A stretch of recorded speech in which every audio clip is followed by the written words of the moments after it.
Hello! Shout out mga lods! For today's video, ipapakita ko sa inyo ang Arabic way of eating dito sa gitnang silangan, Saudi Arabia mga lods. Ganito kumain ang mga kaibigan nating mga Muslims, lalo na ang mga Arabic country. Usually, hindi talaga sila nagra-rice mga lods. Kumakain sila kasama nung ulam nila sa pamamagitan ng kubus mga lods.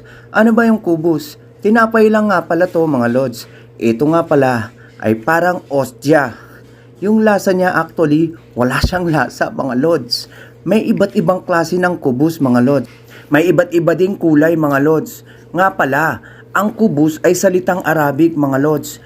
Ang English nito ay tinapay mga lods. Ganun lang yon mga lods. Akala ko nga dati kung ano yung sinasabi nilang jib kubus. Yung pala